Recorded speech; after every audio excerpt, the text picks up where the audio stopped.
آئین کی دفعہ 17 سیاسی جماعتوں کی تشکیل، اس کی تنظیم سازی، سرگرمیوں اور اس کے پلیٹ فارم پر اجتماع کرنے اور اپنی رائے کا اظہار کرنے کی اجازت دیتی ہے۔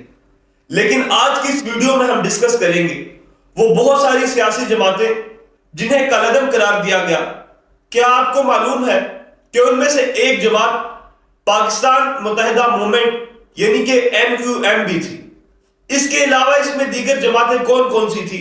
اور ایک جماعت تو ایسی تھی جسے سپریم کورٹ آف پاکستان نے کالعدم قرار دی۔ کیا پاکستان تحریک انصاف کے ساتھ پاکستان کی تاریخ میں سب سے زیادہ ظلم ہوا؟ اور اس کے بعد آخر میں ہم ڈسکس کریں گے کہ عمران خان کا تحریک عدم اعتماد پر جو ریاکشن آیا کیا وہ آئینی تھا، یا کیا جو اپوزیشن نے تحریک عدم اعتماد پیش کی کیا وہ آئینی تھی؟ یہ تمام چیزیں ڈسکس کرنے سے پہلے اگر آپ ہمارے اس چینل پر نئے ہیں تو ہمارے اس چینل کو سبسکرائب کر لیں، کیونکہ اس طرح کی انفارمیشن آپ کے ہمیشہ کام آئے گی۔ لہٰذا ہمارے اس چینل کو سبسکرائب کریں اور بیل آئیکن کے بٹن کو پریس کریں تاکہ ہماری لیٹسٹ ویڈیو سب سے پہلے آپ تک پہنچ سکے۔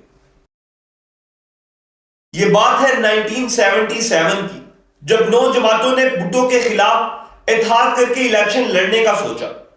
انہوں نے پاکستان نیشنل الائنس تشکیل دے کر حکومت مخالف تحریکوں کا آغاز کیا، اور اس جماعت نے پلیٹ فارم پر 1977 کے انتخابات میں حصہ لیا۔ اسی طرح یہ اپوزیشن اتحاد انتخابی اتحاد میں تبدیل ہوا، جو بعد ازاں تحریک نظام مصطفیٰ کے قلب میں ڈھل گیا۔ اس تمام کے باوجود بھٹو کے مخالف گروپ کو صرف اور صرف 30 سے 35 نشستیں حاصل ہوئی۔ یہ وہی وقت تھا جب نیشنل اسمبلی اور صوبائی اسمبلی کے انتخابات مختلف ادوار یعنی 1 یا 2 دن کے بعد ہوا کرتے تھے۔ لہٰذا PNA نے 2 روز بعد ہونے والے صوبائی اسمبلی کے انتخابات کا بائیکاٹ کر دیا اور انتخابی دھاندلیوں کا الزام عائد کرتے ہوئے اپنی تحریک کو پرتشدد بنا دیا، جس پر حکومت نے بھی ریاستی مشینری بروے کار لاتے ہوئے اپنی مخالف تحریک کو ہر ممکن طریقے سے لاٹھی، گولی، آنسو گیس سمیت PNA کے جلسوں، ریلیوں، مظاہروں پر تشدد کی انتہا کر دی، جبکہ ملک کی تمام جیلیں PNA کے قائدین اور کارکنان سے بھر گئی۔ اگر آپ اس چیز کو آج کے پاکستان سے ریلیٹ کریں تو شاید آج اسی طرح کی صورتحال پاکستان میں دوبارہ ہوئی ہے۔ بہرحال ہم اس پر وقتاً فوقتاً گفتگو کرتے رہیں گے، لیکن یہ ایک ایسی تنظیم تھی جس کا اس کے بعد نام و نشان مٹ گیا۔ یہ حکومتی مخالف تحریک فروری سے 4 جولائی 1977 تک چلی اور ریاستی ظلم و تشدد کی بے شمار داستانیں رقم کر گئی۔ اس تحریک کے دوران ہی PNA کے مقبول ترین سیکرٹری جنرل رفیق باجوہ سے وزیر اعظم ذوالفقار علی بھٹو سے بیک ڈور ملاقات کا جرم سرزد ہوا، اور پلک جھپکنے ہی اپنی سیاست کے عروج سے زمین کی اتھاہ گہرائیوں میں آ گئے۔ اس تحریک کے دوران PNA کے کسی لیڈر زبان سے کبھی ایک ایسا فکرہ ادا نہ ہوا جسے سن کر عدالتیں انہیں حکومت تحریک کے لیے تحفظ فراہم کرے۔ اب دیکھیں کہ قسمت نے پلٹا کیسے کھایا۔ 1981 میں اسی PNA نے دوبارہ سے پاکستان پیپل پارٹی کے ساتھ مل کر ضیاء امریت کے خلاف آواز اٹھائی، جا کر جیلیں بھری، قلعوں میں محصور رہے، کوڑے کھائے، لیکن جمہوریت کے لیے آواز اٹھاتے رہے۔ یعنی کہ وہ پرانے دشمن جو کبھی ایک دوسرے کی حکومت کے پیاسے تھے، آج جمہوریت کے لیے پھر سے بیٹھ گئے۔ ان دونوں تحریکوں میں ایک چیز مشترک تھی کہ تمام تر ظلم و جبر کے باوجود نہ تو آرمی چیف کا نام لیا گیا اور نہ ہی ملک کی کسی عدالت پر تنقید کی گئی۔ اسی کے ساتھ اگر ہم دیکھیں تو جب نیشنل عوامی پارٹی کے ولی خان کی پارٹی کو بین کیا گیا تو ولی خان کی طرف سے کسی قسم کی کوئی اسٹیبلشمنٹ پر تنقید یا کسی قسم کے کوئی پھٹکارے نہیں مارے گئے۔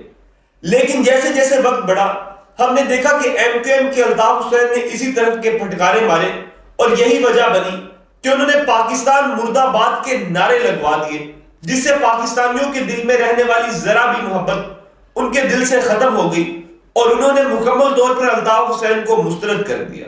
اس کی سزا وہ اپنی پارٹی کا قلعدم کروا کے ملک سے باہر بیٹھ کر بھگت رہے ہیں، جن کے اپنے سر پر بھی سخت سزا کی تلوار لٹک رہی ہے۔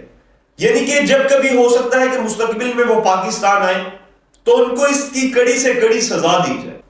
بہرحال اس تمام چیزوں کا بتانے کا مقصد یہی تھا، ان تمام پارٹیوں نے ڈائریکٹلی اور انڈائریکٹلی اسٹیبلشمنٹ سے بھیڑنے کی کوشش کی اور یہ ناکام رہے۔ کس کی کیا ذمہ داری ہے؟ اس تمام صورتحال میں آئین میں کوئی ابہام نہیں پایا جاتا۔ صدر، گورنر، وزیر اعظم اور پارلیمان کے جو اراکین ہیں ان کی ذمہ داریاں ڈیفائن ہیں، لیکن اگر کہیں پر کوئی ابہام پایا جائے تو اس معاملے میں آئین پاکستان کی تشریح کرنے کے لیے سپریم کورٹ موجود ہے، جو آئین پاکستان کی تشریح کرتی ہے اور حقیقی معنوں میں بتاتی ہے کہ آئین کی روح کیا ہے۔ عمران خان کے خلاف جب عدم اعتماد کی تحریک پیش کی گئی تو یہ کسی طور بھی غیر آئینی اور غیر حقیقی اقدام نہیں تھا، کیونکہ ایوان کا ایک اصول ہے کہ جس کی بھی اکثریت ایوان میں زیادہ ہوگی وہ ایوان میں اپنی حکومت بنائے گا۔ اس کے لیے آئین کی دفعہ 95 کو بروے کار لایا گیا، جس میں عدم اعتماد کی کسی تحریک پر کارروائی کا پورا طریقہ کار پوری وضاحت کے ساتھ متعین کیا گیا ہے۔ مگر اس وقت کی حکومت پی ٹی آئی نے اس تحریک کے کسی بیرونی سازش کے ساتھ ملک کو تباہی کی جانب دھکیل دیا۔ اسپیکر اور ڈپٹی اسپیکر بھی پورے ہاؤس کے کسٹوڈین کا کردار ادا کرنے کی بجائے پی ٹی آئی کے نظریاتی ٹائیگر بن گئے اور عدم اعتماد کی تحریک کے معاملے میں آئین کی دفعہ 95 کے تقاضوں سے صریحاً انحراف کیا گیا اور بالآخر تحریک کے محرکین پر ملک سے غداری کے لیبل لگاتے رہے، اور وہ صدر مملکت جو پاکستان میں وفاق کی علامت ہے وہ بھی کسی ایک پارٹی کے صدر بنے رہے، جسے پاکستان مزید تباہی کی طرف گیا۔ وہ ایوان جو پاکستان کا سب سے مقدس ایوان ہے، وہاں پر بیٹھ کر غداری کے لیبل لگائے گئے، غداری کے جھوٹے سرٹیفکیٹ تقسیم کیے گئے۔ اگر ہم بات کریں پاکستان تحریک انصاف پاکستان کی وہ واحد پارٹی ہے جس کے ساتھ ظلم ہوا، تو آپ نے یہ ساری رویداد دیکھ کر یہ جان لیا ہوگا کہ شاید پاکستان تحریک انصاف سے پہلے بھی بہت ساری ایسی پارٹیاں تھیں جو اپنی ہی غلطیوں کی وجہ سے شاید پاکستان کے سسٹم سے آؤٹ ہو گئی۔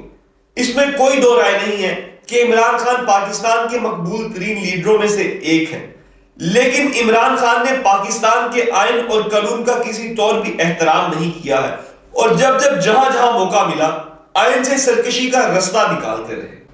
پی ٹی آئی کے قائد عمران خان نے اپنی حکومت کے خاتمے کے بعد آئین و قانون سے سرکشی کا جو رستہ اختیار کیا اور آئینی مناصب پر موجود صدر مملکت اور گورنر پنجاب سے اختیار کرایا گیا، اگر متعلقین کو فی الواقعہ آئین اور قانون کی حکمرانی اور انصاف کی عملداری مقصود ہوتی تو کسی کی جانب سے آئین اور سرکشی کا رستہ اختیار کرنے کی سرے سے گنجائش ہی نہ نکل پاتی۔ لہٰذا میرے خیال سے پاکستان تحریک انصاف نے معتد مقامات پر اسٹیبلشمنٹ پر چر دوڑنے کی کوشش کی، اس کے ساتھ ساتھ ملکی ادارے اور ملکی استحکام پر ہمیشہ ڈاکہ ڈالنے کی کوشش کی گئی۔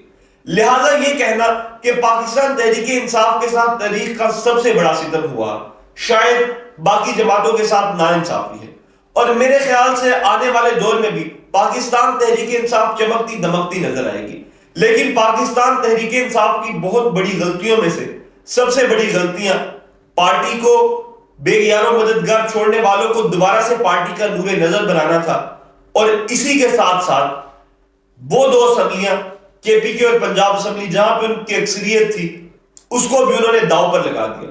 اگر پاکستان تحریک انصاف کے پاس عددی اکثریت موجود نہیں تھی تو انہیں اپوزیشن بینچز پہ بیٹھ جانا چاہیے تھا۔